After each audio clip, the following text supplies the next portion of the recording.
Episode की शुरुआत में हमारा मेन कैरेक्टर अपनी बहन से उदास बैठे हुए कह रहा होता है कि इस घर में देखने लायक कुछ भी नहीं है। यह घर टूटा फूटा है।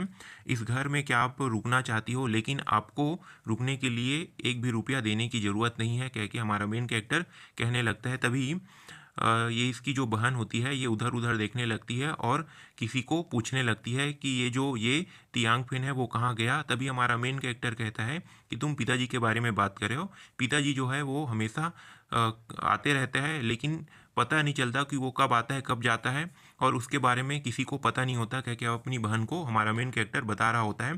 तभी उसकी बहन हमारे मेन कैरेक्टर से कहने लगती है कि मैं तुम्हारी स्टेप सिस्टर हूँ। स्टेप सिस्टर का मतलब है कि सौतेली बहन। तो मैं तुम्हारी सौतेली बहन हूँ, तुम्हें मैं किसी को बुली करने नहीं दूंगा, कह के हमारे मेन कैरेक्टर से ये कह रही होती है। तभी इसकी जो बहन है वो हमारे मेन कैरेक्टर को कहती है कि मैं तुम्हारी हमेशा प्रोटेक्ट करूंगी, कह के हमारे मेन कैरेक्टर को कहती है। और हमारा मेन कैरेक्टर अजीब से आंखों के साथ उसे देखने लगता है और अपनी ओर इशारा करते हुए कहता है कि क्या तुम इतना स्ट्रांग हो, क्या तुम मेरी प्रोटेक्शन कर सकते हो, कह के हमारा मेन कैरेक्टर अपनी बहन से कह रहा होता है। तभी उसकी बहन हमारे मेन कैरेक्टर की ओर आगे बढ़ता है और अपनी पावर दिखाते हुए उसे मुक्का मारने लगता है। लेकिन ये कुछ देखकर शॉक हो जाता है और हमारा मेन कैरेक्टर जो है वो अपनी पावर के साथ पीछे आ जाता है और अपनी बहन के ऊपर हाथ रख देता है और हंसने लगता है।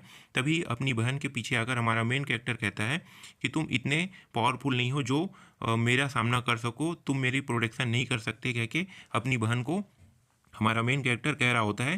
तभी हमारा जो मेन कैरेक्टर जो है वो पीछे जाने लगता है और उसकी बहन जो है हमारे मेन कैरेक्टर से कहने लगता है कि तुम इतने पावरफुल हो तो तुम अपनी पावर को छुपा के क्यों रखते हो। तभी हमारा मेन कैरेक्टर जाते हुए कहता है कि मुझे नॉर्मल लोगों के साथ रहना और नॉर्मल चीज़ें करना बहुत पसंद है, इसलिए मैं अपने पावर को छुपा के रखता हूँ, कह के हमारा मेन कैरेक्टर कहता है और उसके बगल से निकल जाता है। तभी उसकी जो बहन होती है वो हमारे मेन कैरेक्टर से कहती है कि बहुत अच्छे भाई, कह के कहने लगता है। और इसकी जो बहन है वो हमारे मेन कैरेक्टर से कहती है कि तुम अपने बैग को पैक कर लो, चलो मेरे साथ, कह के हमारे मेन कैरेक्टर को ले जाने लगती है। लेकिन हमारा मेन कैरेक्टर जो है वो कह देता है कि क्या तुम मुझे सच में ले जाना ही चाहते हो।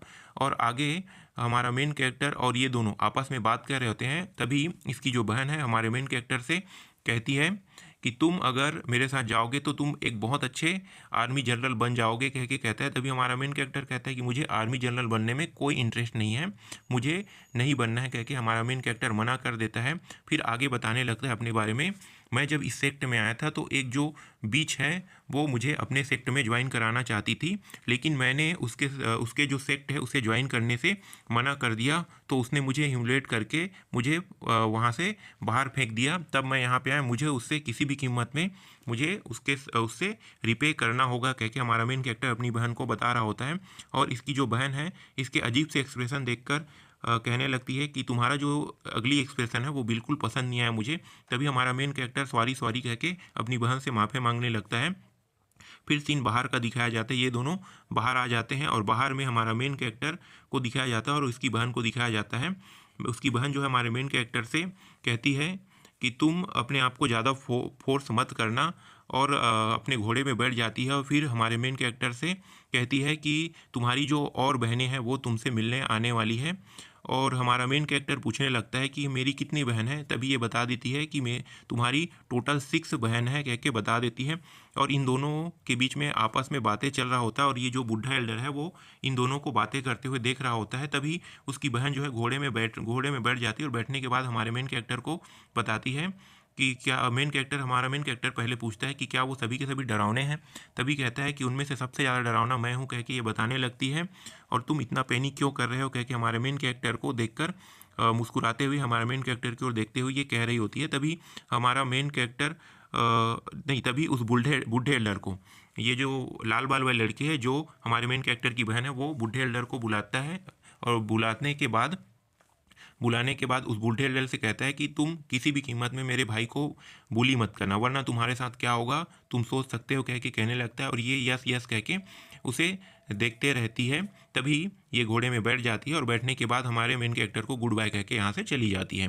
बुढ़ा एल्डर हमारे मेन कैरेक्टर के पास आता है और बुढ़ा एल्डर कहने लगता है कि जो भी चीज़ हुआ है उसके लिए मैं तुमसे माफ़ी मांगता हूँ, ऐसी गलती अब कभी भी नहीं होगा, इसके लिए तुम मुझे माफ़ कर दो कहता है। तभी हमारा मेन कैरेक्टर हाँ हाँ कह के उसको शाबाशी देने लगता है। फिर उसको गुस्से से कहने लगता है जो तुमने किया है उसका मैं 100 टाइम तुमसे बदला लूँगा कह के इसे डराने लगता है और वहाँ से ये चला जाता है। ये बुढ़ा जो है उसे जाते हुए देख रहा होता है। तभी सीन चेंज हो जाता है और अगले सीन में इस बुढ़े को दिखाया जाता है। ये बुढ़ा जो है अपने एक डिसाइपल को बुलाता है और इस डिसाइपल का नाम होता है लाई यून होता है। लाई यून को बुलाता है और बुलाने के बाद इसे एक ऑर्डर देता है। कहता है कि जो हमारा जो मेन कैरेक्टर है ये लुओ, उसको तुम्हें किसी भी कीमत में निपटाना होगा कह के कहने लगता है। तभी ये कहता है कि तुम चिंता मत करो मास्टर, मैं उससे बहुत आसानी से डील कर लूँगा कह के कहने लगता है। तभी ये बुढ़ा जो है इसके ऊपर चिल्लाते हुए कहता है कि तुम्हें इस सेक्ट के अंदर कुछ भी नहीं करना है, तुम्हें जो भी करना है इस सेक्ट के बाहर करना है और ये पता ना चले कि ये जो घटना है ये हम लोगों ने कराया है, ये पता ना चले कह के अपने ये जो डिसाइपल है उसके ऊपर चिल्लाते हुए इससे कह रहा होता है। तभी इसका जो डिसाइपल जो है वो कह देता है कि आप टेंशन मत लीजिए मास्टर, मैं इसे देख लूँगा, मेरे कुछ फ्रेंड हैं, उन फ्रेंडों को मैं इसे उन बिस्टों के सामने और घोस्ट के सामने इन्हें फेंकने के लिए कहूँगा, उसके बाद वो मर जाएगा। मरने के बाद ये हमारे ऊपर किसी भी बीच में नहीं आएगा कह के ये इविल हंसी हंसने लगता है। तभी उनके दोस्तों को और सीन दिखाया जाता है जो इनके जो दोस्त है वो किसी बिस्ट को मार दिए होते हैं और अपने हाथ में उस बिस्ट के हिस्से को पकड़े हुए होते हैं और इन सभी को दिखाया जाता है जो किसी के ऊपर हमला कर रहे होते हैं और यहीं पर ये जो एपिसोड है वो ख़त्म हो जाता है। ये कौन है अभी इस एपिसोड में बताया नहीं गया है, अगले एपिसोड में इनके बारे में बताया जाएगा।